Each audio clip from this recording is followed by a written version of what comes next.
Wholeness means to me being in a state of joy. Wholeness means feeling complete, owning my authentic gifts. Wholeness is really connected. Everything is connected to everything. Wholeness is where we have access to all parts of ourselves.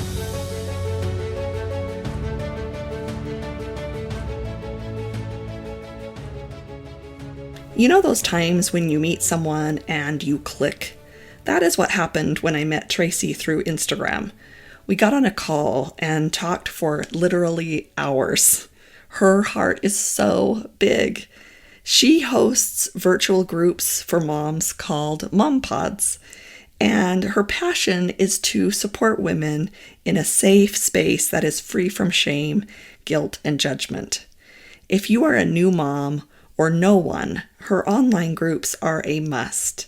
Traci will help you feel seen, accepted, connected, and inspired along your mom journey.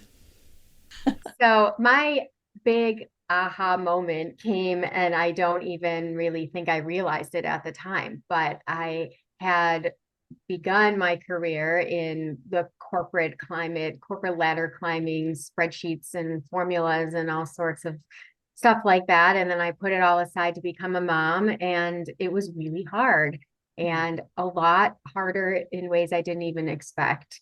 And I was kind of at my wit's end in a lot of ways. And, I had really difficult babies. I had a hard birth, a really hard postpartum chapter, a very challenging marriage that was falling apart. And I met a doula, and I had never met a doula. I had heard of a doula. And actually the first time and only other time I had heard of a doula was my brother passed away while his wife was pregnant, and she hired a doula. And I thought, how amazing that these people exist. This is exactly what she needs. And then, fast forward, I don't know, 8 years later, probably, I met this doula, and she was with one of her clients, and they were talking about the experience. My youngest at the time was about 1.5. And I just remember tears rolling down my face, thinking, gosh, I could have used this so much. This is such a dream, such a calling. And I wonder if I could be that now. I knew I was done having kids. I wasn't going to have one. I have a doula. I wonder if I could be this for somebody, and I could just step in and be the support I never had. And I had no business doing it. I was like totally unqualified. I'm like, I'm not a therapist. I'm not even like a nurturing profession. I wasn't a teacher or a nurse or a something. I was a business person. And I thought this would be a good challenge, actually. And I wonder if I have it in me to be the support for somebody in a way I didn't have. And I think actually I needed something to accomplish on my own. I needed like something that wasn't being a mom to add into my life too, just for that personal fulfillment. And I probably didn't realize that at the time, but I more just thought people need this, and there aren't enough of these people, and I'm going to do that. So I set out to become a doula, and I didn't have any broader plans other than that. And didn't even know if that would fit into my life, raising these two little kids mostly by myself. And I became a doula right before COVID. And then through the next few years, I turned my small personal business into an agency. So in my local area, we offer all sorts of different prenatal and postpartum services. We have birth doulas, we have birth classes, we have breastfeeding specialists who come to the home, and we have postpartum doulas who are overnight care women who will come in and be with baby or mom and baby overnight. And other things too, but it's just like this wonderful option for women in our area to get the kind of support that really didn't exist here before that, and is lacking everywhere. Fast forward a little bit longer, and I felt, something's really missing in this postpartum phase. Like everyone just kind of drops the ball. Right. You go away. The pediatricians only care about the baby. No one's checking in. You have your parents or whoever that comes in a little bit of the beginning, and then you're kind of just left on your own. And we do this alone, this parenting thing. And even when we do have great supportive, partners, it's still different as the mom. And even if we go to work during the day, there's still an element of this that feels like it's on us. Right. Ours. Right. our thing to carry. The success or the failure falls on us. Mm-hmm. And I thought, we need each other. That's what we Mm-hmm. really need. We just need a Mm-hmm. place where we can go, or we can be together, and we can talk about these really meaningful, deeper parts of motherhood that are hard. Mm-hmm. And it would be great if it wasn't just a complaining, venting session, Right. commiserating, Right. and you just go home, more Right. irritated with your husband and more frustrated with your kids. Right. How that can happen. And so I thought of different groups and things I participated in and some of the elements that I've liked along the way. And I created MomPods, which is, what brought us together. Mm-hmm. MomPods is not a local business. MomPods is for all the moms everywhere. We even have moms in different countries now, which is super cool. So cool. But the moms meet once a week in small groups. They get placed into a pod when they sign up, and their pod has a facilitator. And that woman, who also happens to, all of our facilitators happen to be moms, they are trained in leading women's groups. And we have a whole curriculum of things that moms need to be talking about. And we're not talking about at play groups. We're not talking about as we push the swing or chase our kids around the kids museum or whatever we do. We just can't do that. Right. And we need a leader. We need somebody, because that woman brings the tools and the inspiration and the guidance and helps you figure out how to process all of that stuff that you just bring to the table and show up. Right. I can't even imagine. Well, I can't imagine. And that's the thing. But what you can't imagine is, I think that, we just kind of, I looking at it from my perspective where, I'm getting ready to be a grandma, so I'm a little further out, and you're like, I don't know how I did that. If somebody asked me how I did it, you don't know how you did it. You don't know how you did it. And wouldn't it be nice if we kind of did know how we did it? Because we kind of, because we reached out, we had someone else to mirror for us what was going on. We had a conversation about what was happening, isn't that crazy that it hasn't come up before, and I just want to ask you, when I thought it was so telling when you said for a doula, which I think this online is like online, they're helpers, why would somebody want support, and what does that support look like, as far as even just with the doula part, and then also with the groups. I think that's a little more self-explanatory, but even though it seems so simple, that was like, well, you're tired or whatever, but sometimes we just assume, we don't really get into actually what's going on to young moms, when they're still have littles at home when it's baby time.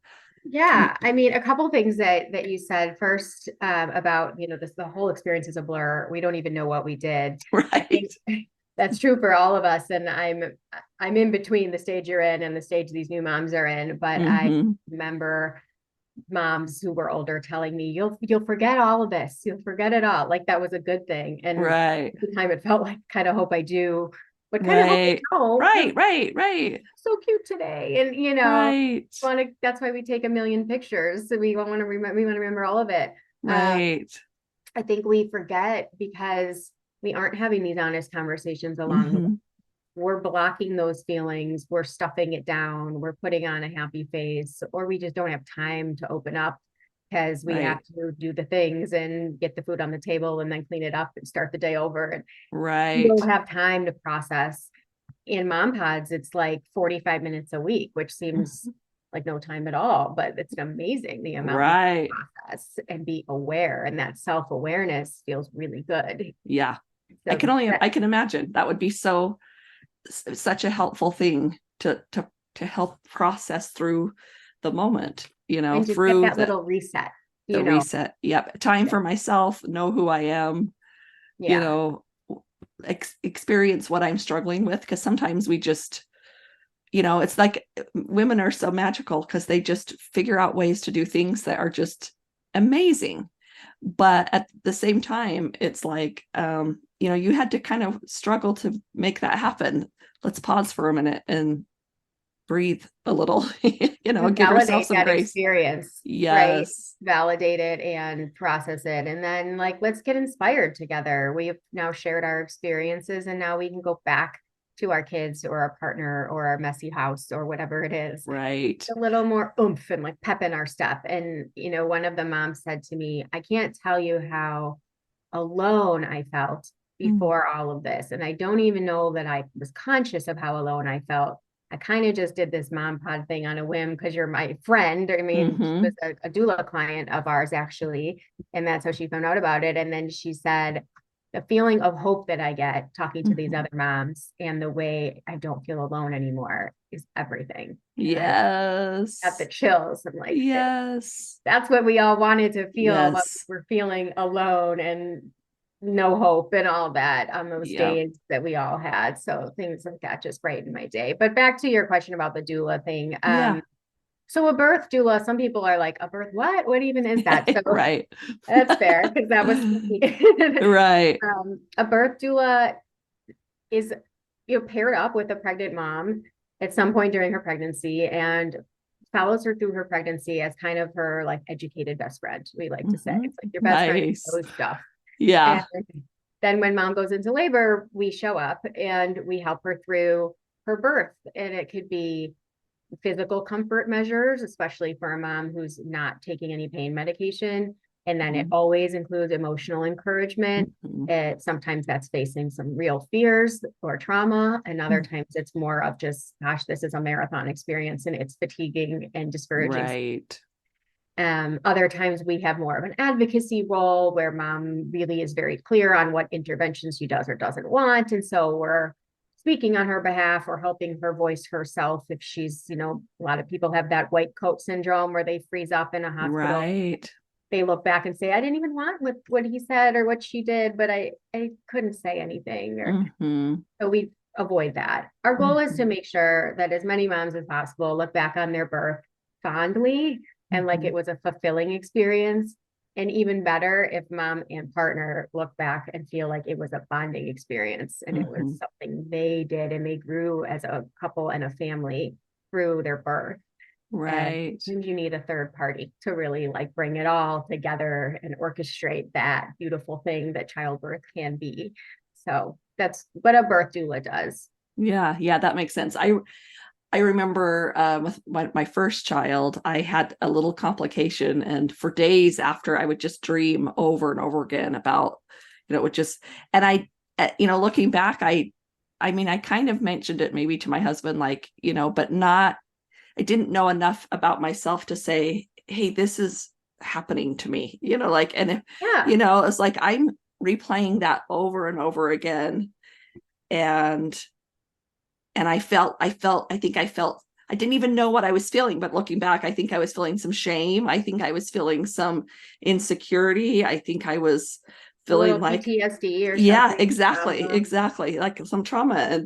And you know, you just kind of let that happen. But, and then I love that too, that it's afterwards. Cause I remember that last time you go see your OB, you know, afterwards. And I remember like I would get tears leaving because this has been my life for, you know, the last 9 months, going to the doctor, getting checked and all this stuff. And all of a sudden I'm like, I'm on my own, what, you know, or that kind of thing. And just to be able to speak that out. And then that's all, you know, it doesn't need to be fixed. But in these moments, you know, to have, I'm sure there was someone in the group that would say, yeah, I know what you mean. And how helpful is that to just be seen and heard? That's it. You know, we don't need much, but seen and heard, validated. You know, one thing that we do in our pods is when moms talk about something that comes up for them, they then are in charge of asking whether they want feedback or advice or just to be heard. Yes. So that you're not getting, like you tell your story that you just told, and I say, you know, you should probably go see a therapist about that, because even however many years later, you probably have You're like, right. You didn't ask for that. You don't want that. You maybe just wanted to share, and that's you're right. Okay. That's again what like makes the pod structure more beneficial in my opinion than just a meetup. Because we all have the friend who gives the unsolicited advice, Right. the friend who overtalks and takes the stage. And, it just gets a little lost in translation sometimes. But that story that you told, a couple things came up for me. One is like, we will never forget our births. Right. You can ask an 80-year-old woman about a million milestones throughout her life. The clearest ones will be her birth. Wow. True. Clearer than her wedding day, clearer than her children's graduation or whatever. It's birth.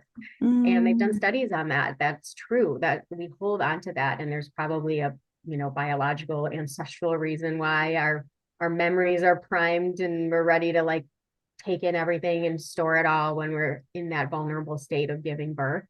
But they've done studies on people where they ask them 5 years later, 10 years later, 20 years later about the same birth. And what they found is that if your story was a little negative right after birth, it gets more and more and more negative in your memory. Wow. And similar, if it was a little positive, it gets more and more and more positive. So when people say, how come my mother-in-law said birth was a breeze, or my mom always says pregnancy was amazing, that's really true. That is what happens. We look back on it and that one was horrible. This one was great. Because we are kind of made to like rehash these things. Yeah. And you had that memory that you replayed a whole bunch of times. Our moms in one of our pods over the summer decided that on their own, they all wanted to take a turn telling their birth story because of exactly that. We replayed this memory over and over, and people don't really want to hear your birth story Right. in real life. Right. You bump into your friend at like a party, no one's talking about their birth story. Right. Unless they're talking to me. I get a lot of birth stories at parties. Good. Yes. Pelvic floor issues and you name it, people. I'm like, I'm not really an expert on all of you guys, but I do love to hear it. But yeah, they did that, and it was a bonding experience for all of them. They felt so much closer, and like they really knew a part of the other person that's usually kept under wraps, and that's what shows that connection. Like, yeah, deep part. Yes. What do you think is what are the most things that come up as far as issues for these new moms? Is some common threads that seem to come up again and again? Yeah, well, one thing that I hear a lot for the stay-at-home moms especially is loneliness. I think it's unsurprising, but also not talked about. Right. Like being at home with a baby, you're supposed to feel so lucky, especially if that was a financial burden to have mom start staying at home. You better be grateful, right? Right. And that's how a lot of these moms feel, and they're just so lonely, and their husband comes home and they don't want to act like they were lonely.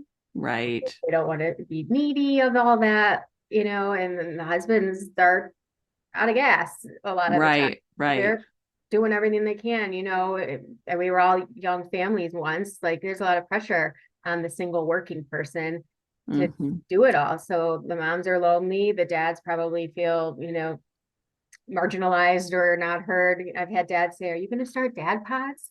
Yeah. Like, are you? Absolutely. I would love to. I definitely have like a specialty in women's mental health. Right. So but it's a great idea. Yeah. So is grandma pods. Grandma pods for sure. Absolutely. I mean, there's so many ways that these things could go, but part of the cool aspect of the pods we have so far is that how different the moms are with a joint, and then they end up finding these common bonds. And the things you were saying, the common seem to be loneliness or spousal like partnership unrest, changing the whole dynamic once now there's a baby, especially in couples who have been married for quite a while before there's a baby and they have their flow. Things, just get thrown off balance. A lot of mom guilt, I'm not doing enough. I'm not there enough. I'm not involved enough, engaged enough, reading books enough, breastfeeding enough. You name it. There's a lack of enoughness that gets talked about a lot. And then shame is just huge. We give ourselves so much shame, and we're afraid to say it out loud, and we're afraid to admit that we have shame. And there's kind of this layer of like toxic positivity, like slathered over all the Right. media, like you've got it, mama, and you're doing great. And it's like, what about when that doesn't feel good, when that doesn't Right. hit home? Right. So Yeah. What do you do in that? Like, how do you support that? Or, how do you get women to share in the first place? How do you make it safe for them to share? And then how do you address those kind of difficult things so that it isn't just, whatever, because sometimes we feel like we're going to say something and everybody's just going to go, what? And they're going to step back, and like horror, and so you stay, how to. Because it's happened in real life, probably. Right, For right. sure. Right, right. There's too much there. Yes. Yes. Yeah. That's so hard. Well, we set the stage very clearly in the first session that what these pod groups are about is openness and non-judgment, and that you will get more out of it if you are willing to be vulnerable. And so if you're just coming to chat about new teeth and crawling, you're going to walk away with not much. And so the onus is on each member to start peeling the layers of the onion off. And what we call it a container, this concept that your group is a container, and what you put in there is held like it's safe in there, and it's supported, and every group member is part of that holding, and the holding of the space, and the keeping the lid on it. And it's confidential, that would be definitely grounds for like removal if things were not confidential. Fortunately, like anonymity and people living all over definitely helps things confidential too. But that is one way that we really do like set the stage for people to share. And then after someone shares, in the first 12 weeks that we do this, we talk about all these different emotions, and we try to get the moms very in tune with what is my exact emotion about this. Is that story of my birth complication making me sad? Because if it's sadness, then what we teach is that sadness needs comfort. Each emotion needs something. Yeah. Maybe it's not making you sad. Maybe it's actually making you angry because you felt like it was preventable. Right. Angry needs to be vented, and it needs action. You can't go back in time, but you can take action. Like my becoming a doula was probably my action for my trauma. And I was mad. I was mad I wasn't supported. I was resentful, bitter, achy feelings. Being afraid, that needs safety. And it makes sense when you say it. When I say it, it's like, well, duh. But you don't think it. And especially new moms, they don't have time to sit down and think, what is my feeling? What does this mean I need? And not just they don't have time, but a lot of them are just at an age where personal growth, personal development hasn't really become a part of their lives yet. They've just gotten thrown from like late childhood, early adulthood to parent, like bam, bam, bam. And so, for us who were kind of in this world, it kind of feels like, oh yeah, this feels like stuff I've heard before. But a lot of these moms are just beginning to start to understand what they as a whole woman are really all about. Yeah. And it's so much easier to accept it and be in that place when there's just someone there saying it's okay for you, like it's almost like a permission for you to feel it and to not back out with, oh my gosh, like just to be there and hear it and hold space for that. Like that's so healing. That is some of the most healing things we can do for each other, is just hear and give permission. They don't need permission, but just kind of a witness to the fact that this emotion, this is what you need, and that's okay for you to need that.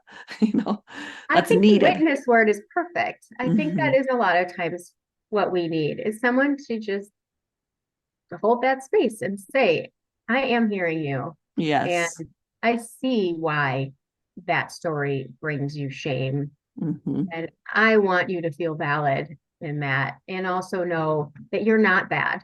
Right. Right. How far do you want to go down the, process of like me telling you why I don't think you're bad? Maybe you don't want to hear that at all. But if you want to, if you're ready, there's 4 of us here who would love to tell you things we love about you, and ways you've inspired us. And that can feel really good. So Yeah, I'm sure there's lots of tears of all kinds of emotions. All emotions show up with tears at some point. And I think those are pretty sacred.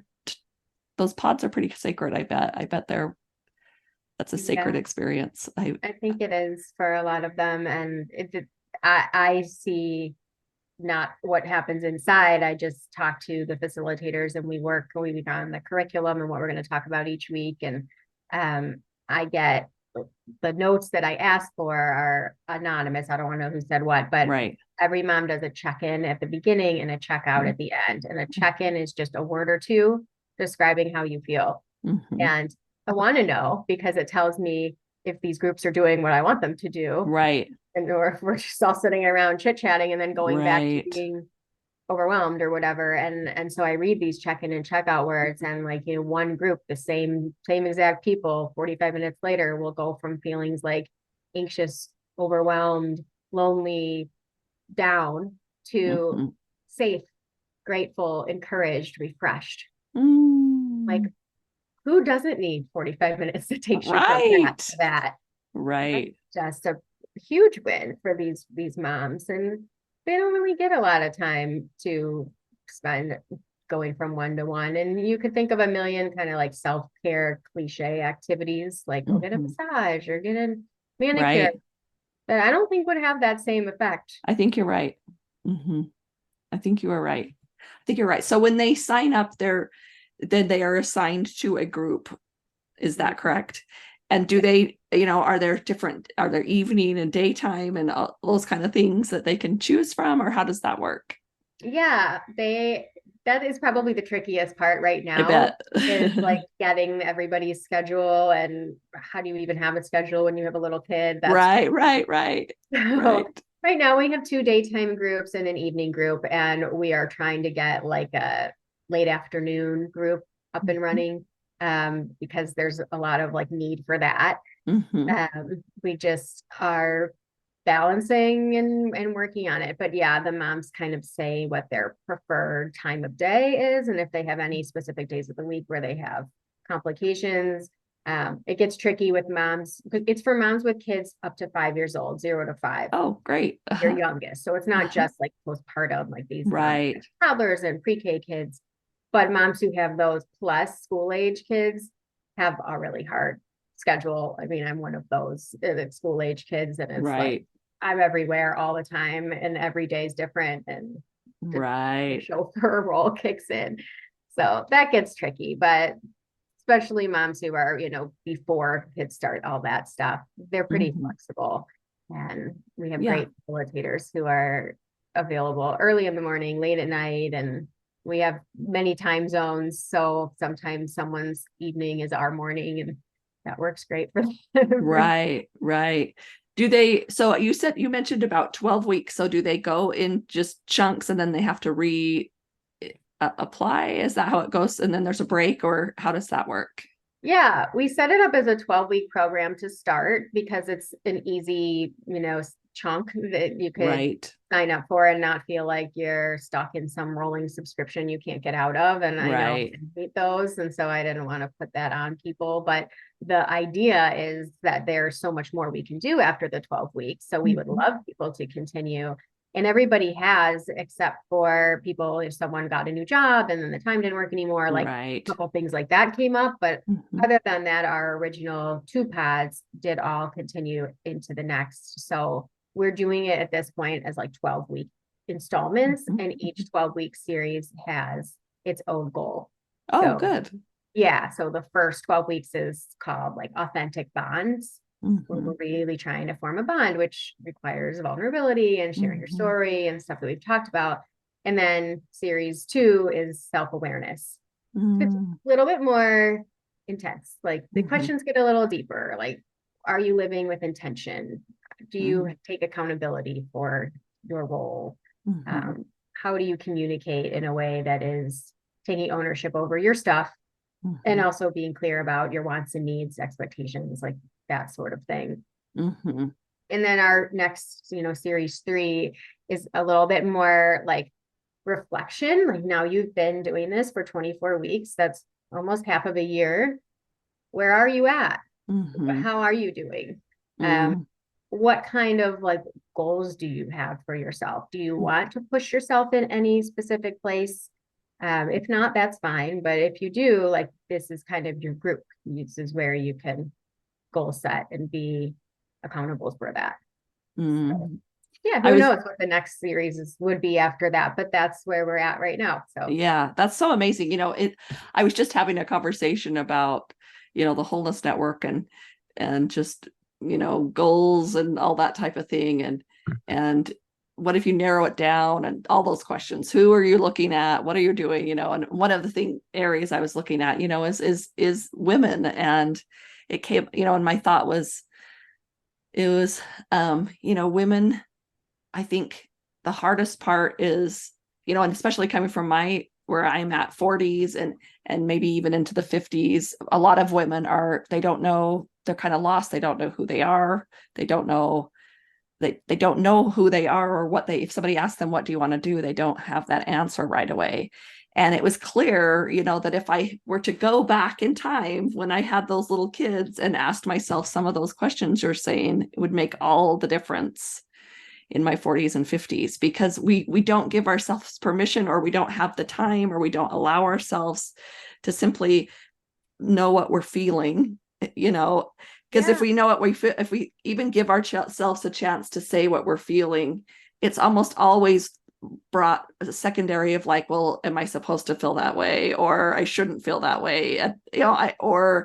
Or I better feel something different, and so I love the way that it like transitions into really being clear and intentional with the mom, not just parenting, but with her, that's so vital. And one reason why this became such a passion of mine was, as I was trying to get this all started and I was looking into like research about it, I found a study from a couple from the World Health Organization. They had done something very similar to this with facilitator-led small groups of moms, and they found a huge uptick in these moms' feelings of self-worth, purpose, like all these things that we're talking about now. And I thought, oh, this is actually pretty validating. I think we could actually change a lot of women's personal feelings about themselves, but also their whole family. I mean, we all know when mom's in a bad mood, nobody's doing great at home. Right. My kids could tell you in 30 seconds from getting home from school whether mom's in a bad mood or not. Right. And that's a lot of pressure, but it's true. It's true. Yeah, both. Right. And so if we can bring the world more fulfilled, purpose-driven, intentionally living mothers, think of how that transfers to the children and the spouse, the extended family, the helpers, the childcare providers. I mean, whoever, everybody is going to be feeling more connected, more in sync, more cherished and loved and cared about if mom is feeling like she's coming from a place of genuine purpose and integrity and alignment. And I think waiting till your 40s, and I'm right there with you, to get there is a detriment to not just you. It is a detriment to all the people that you have been living with for the 20-some years beforehand. Yep. Yeah. Well, we've talked before about, the things like the fourth trimester and the things like the still space experiment and those kind of things where the health of the mother, it's not just about saying, moms, you got to be a better person, but giving the support that moms actually need to give the ingredients that a baby needs to grow up and be fulfilled, have a fulfilled life and contribute and spread joy and happiness to their surroundings. I mean, there are specific ingredients that human beings need. And it's not just about a mom having to do all those things. She needs the support. Moms need support of all of us.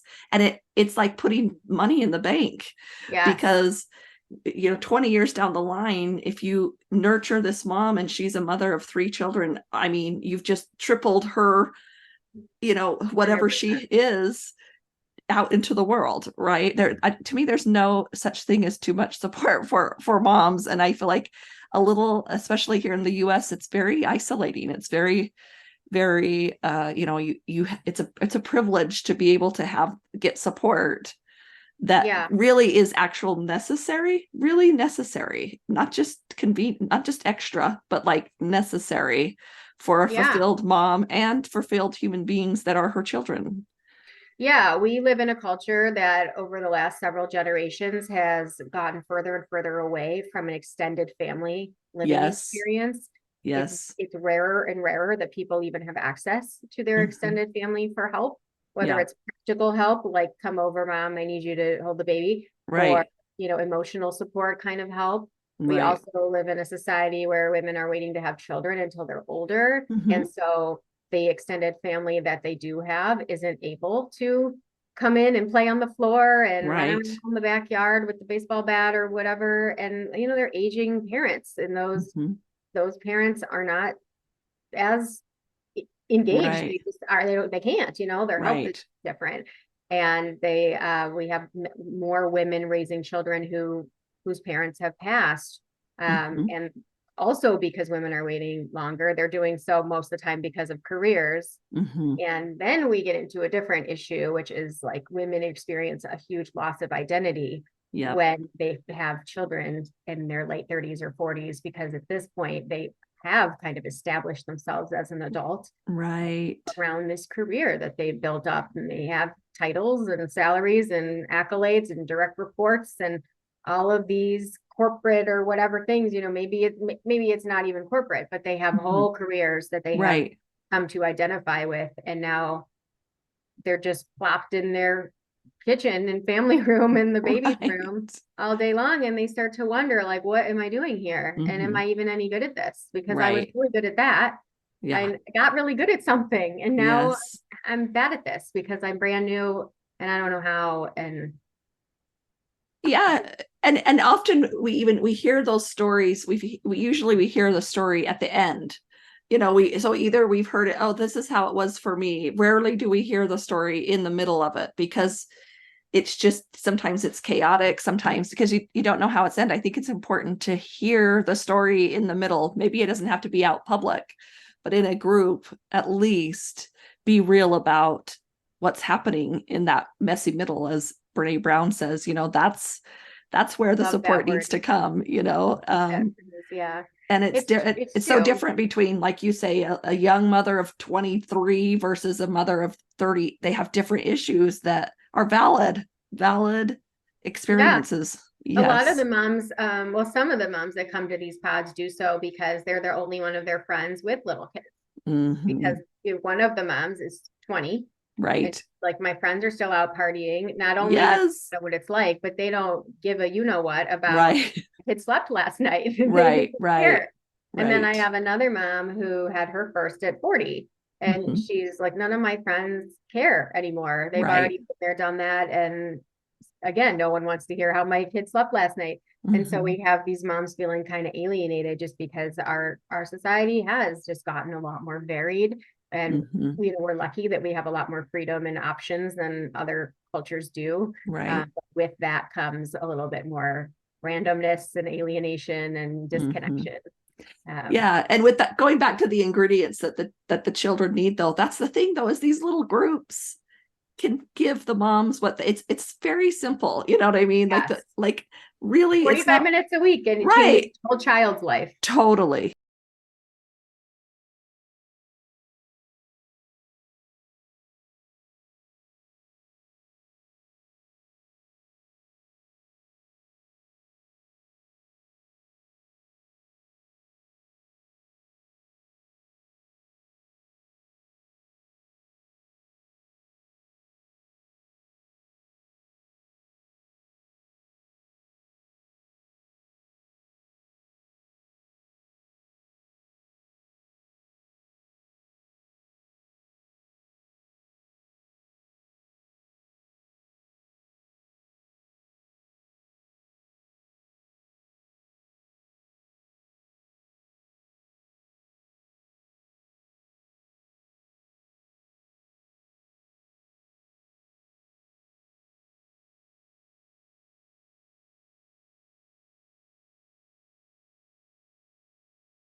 can't tell you how many times I am talking to moms who are in this postpartum stage and they're trying to be martyrs.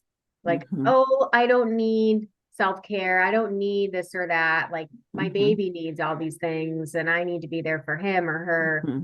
And I'm like thinking you're really doing a disservice to this baby. You think you're helping because I can see that you're struggling and all you want to do is go cry in the pantry. And Right. you could bring a much happier, more fulfilled, purpose-driven adult into this child's life. And that isn't being selfish. Right.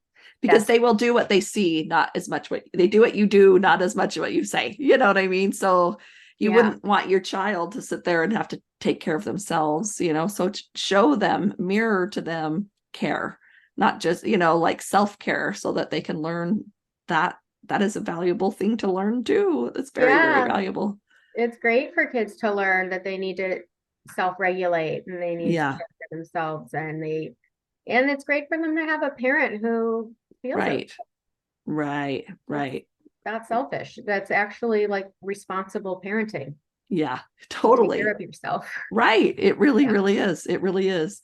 That's amazing. So you've got your diaper budget you're going to budget for, you've got your maybe formula, your, you know, all of those things, and then budget for MomPods. I mean, it's a necessity. I could talk all day about the budget. I have women, you know, especially with doulas, because doulas are pricier than MomPods. Right. So, I just can't afford it. And they're talking to me with fake eyelashes on. And I'm like, you know what, honey?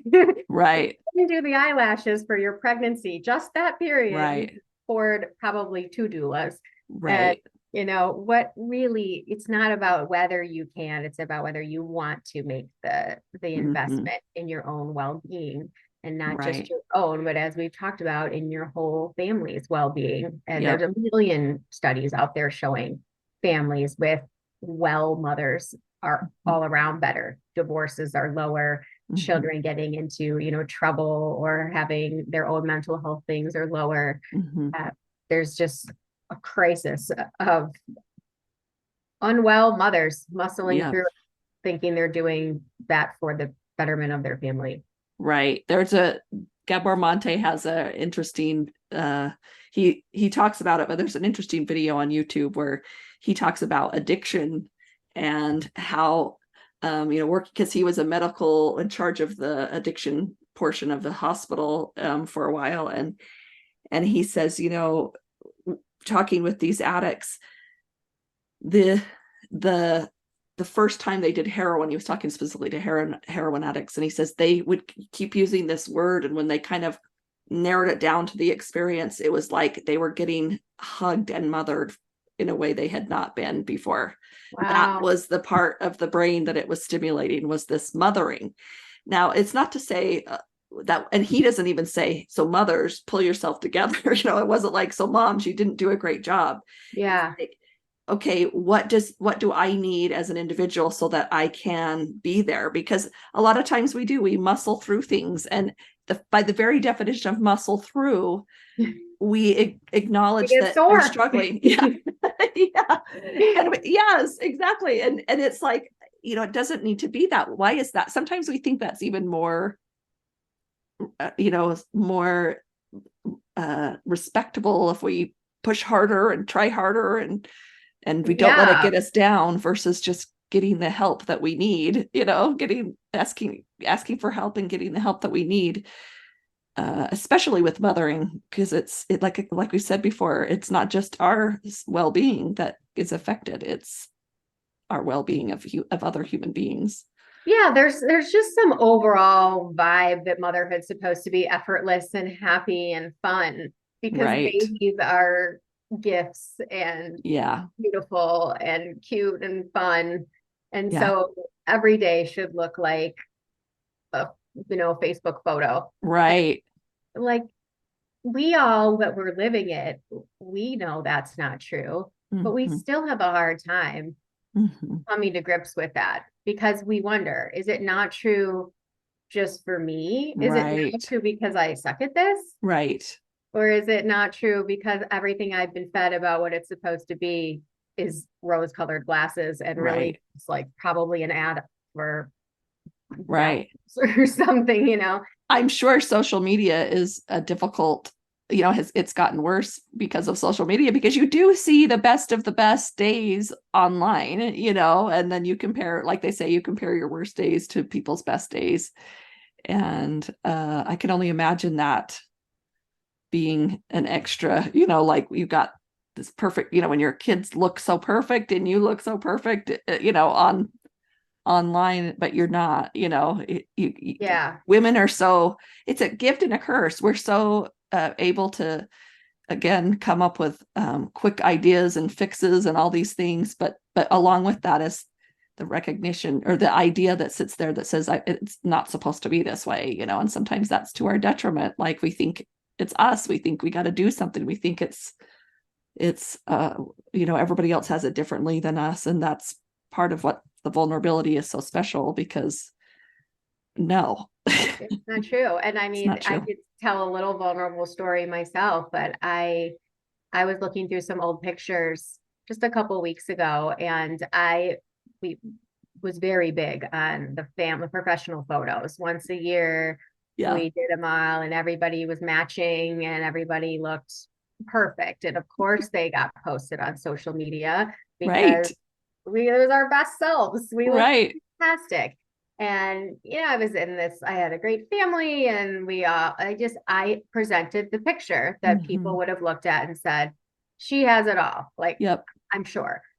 And I was looking through those pictures a couple weeks ago, and I just had like tears in my eyes, because I remember those days driving to the photographer's studio, furious with my husband because he didn't help get those kids ready. Yes. Because he complained about the thing he had to wear that he agreed to, that now I'm the only one steering the ship, and why does it always fall on me? And just muscling out that smile for those pictures, and being, I just can't stand what just happened this morning. Yes. Thinking, like, did I post it and say, you wouldn't believe what happened this morning? Right. Blah, blah, blah. No, of course, I'm like, happy holidays, or whatever. And we're all our own PR reps. And in that way, we can do a lot of damage to like furthering the stigma that like, this is all just so great and easy. And I'm looking at those pictures thinking, like, my little family was falling apart those years. And I still, hell or high water, we were putting on those matching outfits and going to that studio and posting those pictures and making the holiday cards out of them. 100%. I think my kids saw me at my worst every time we were getting our pictures taken. Like it's just so stressful, and part of it is, like so much is in hindsight, part of it is because I have such a need to be enough, and to look like I am enough. And I wish I would have had the chance. I would have had the wherewithal to stop and say, and to do some of that inner work to say, what's really going on, and to really stop and feel my feelings, what actually are my feelings, and not just what they should be or what I want them to be, but what really they are. And then again, with your second half, and then my intention, how am I doing? What do I do with the feelings? Right. What do I want to do about that? And it just sounds so simple, but I swear I could say 1,000 times, that is it. That is so important. Feeling connected, feeling not alone, being heard. I mean, these things are so important. And that's exactly what we all need and are talking about. And then I like to layer in getting some tools, because our facilitators bring this whole background with all this good, juicy stuff. And we've talked about, like, are you projecting? Are you taking on a victim mentality? Like, it's really easy to evaluate those things in yourself. No one really needs to hold that mirror up and be like, yeah, I really didn't think so. I thought that was his fault, but it's hard. That work is hard, but the value of it is a better relationship, a better, work dynamic, wherever you're applying it, because now you can recognize these things in yourself, and you can use communication tools to have a conversation that's going to get you to an end goal that's positive. instead of just some back and forth. I remember being like, I don't even want to fight with him anymore about such and such because it never goes anywhere. And I'm sure we all feel that way with, a child or an in-law or whoever, our own mom. Right. Like, what's even the point of having this conversation? I know we're not going to get anywhere, but we're all just lacking some tools, really. And that's what you can get. And I just think, gosh, if I had these tools when I had a 6-month-old and a 3-year-old. Oh, wow. I could have done a whole lot better when my partner came home and I had an issue to raise instead of being like, right. Right. Or bottling it up and then just being like angry inside. Right. And both are equally bad. And no one really just knows how to like walk down that middle and be a clear communicator without being taught. Like, to so many things you've said, it sounds so easy, but we're not taught that. Why aren't we taught that? Why are we learning like algebra and we're not I know. It blows my mind. I hope for the future where these small little things become more talked about and accessible to people. That's what, that's my passion, just to slow things down enough to really understand that it's vital. It's vital. It's a human experience that we don't stop and pause and look at. And I think that's so strange. It's so strange that we don't pause. So I love, like I say, I just love what you do and the resource that is. I think it's so necessary. Like, if there's anything that is necessary, I think it's that, it's like you would never not think of sending your kid to kindergarten. So you should never not think of sending your mom to mom garden. Yes, exactly. Yeah, we all need that little like intro course, the little thing to just give us that pause or that reset or that presence of mind. And I love that. I love when I hear people say like, this is just so needed, because as someone who's starting something up, you always wonder, is this just what I needed? Right. Every mom I talk to, it's like, I so needed this, or I do so need this, or, the moms in the groups, one said, I didn't know how much I needed this until I started. And I look forward to it every week because I always feel so much better. And I don't even think I go in feeling that bad, but I always feel better. Right. I love it. I don't know. I love it. Well, we will make sure to put a link for moms to sign up. And do you have ways for facilitators to sign up, or is that something that you are doing on your, like you're offering to? I would love that. I have, local people that I know here right now, but I think that my goal would be that I would need more than just that. And so I don't have like a direct spot on my website, but I have my contact information. So I would love facilitators to reach out, and then we can talk about the curriculum that we have already, and does that jive with what their coaching is in, and how does it all kind of fit together? I think that's a very imminent next step. We are running out of facilitator hours with the group that I have now, and I would love that. And any mom that signs up now is getting a great deal because we are new, and so we love to offer those promos and things. And I could come up with something even a little better for people who come up through you. If you want to have a special code or something like that. I'd love it. So do you have a specific time when they start? Do you have when it's going to start? Not exactly. No, I mean, we are kind of on like rolling admissions. So once we get 4 to 6 people who all want the same time, we like put one together. The way it works so far was like 2 started in the summer, 1 started in the fall. So we could do like seasonal, but a need, we could kind of just start whenever. Okay, good. Everybody rolling. Yeah. I think I already know 3 who I think they've just got to do it. I have a good friend who she just had her first grandbaby this morning, and her daughter's a good friend of mine. In fact, it's a mutual friend of ours, actually. So she just had her baby. Yeah. So I'm so excited for her. And like I say, I've got my first grandbaby coming next month. So I definitely want to put that, it's my son. So her, let her have that support. We'll figure that out. So I'm excited for that. But For sure. when you We'll think do about, like a couple free weeks or something like yeah, that. oh great, yeah, Who comes through you. And we do have moms now who are not moms yet, but are pregnant. We have oh like perfect, in our evening pod that are, one just had her baby last week, one's due December 9th. We have Thanksgiving due date coming up. oh And great, we do have non-moms yeah, pods, which is also sort of a good experiment just to see like how does that all work, because we're talking yes, about a lot of motherhood stuff, but Mhm. shame and fear and that's Yeah. universal. So you don't have to be a mom yet. And I think a lot of the pregnant moms just really want to hear what it's like. Right.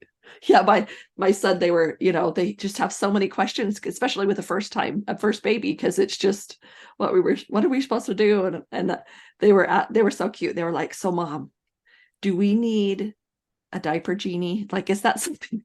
Do we need that? And I mean, I know, and to me, it's just like, well, if that's what you want, like it, but before, there's just, it's so unknown, that to have a place that you could ask all these questions or those kind of thing, I think would be great. That's great. Yeah. I mean, a lot of times the doula does that for people too. And, True. or I'm feeling this funny thing, do you think I should go to the doctor? And it's like, well, we can kind of chime in on stuff, but Yeah. the pod is like a whole lot lower cost. So if Yeah. they get questions answered, that's great. And at least like in our group, you're just one step away from a bunch of doulas because we have both businesses. So Right. you'd be able to get questions answered that maybe isn't really in the facilitator's purview, is more Right. stuff. But yeah, That's I mean, awesome.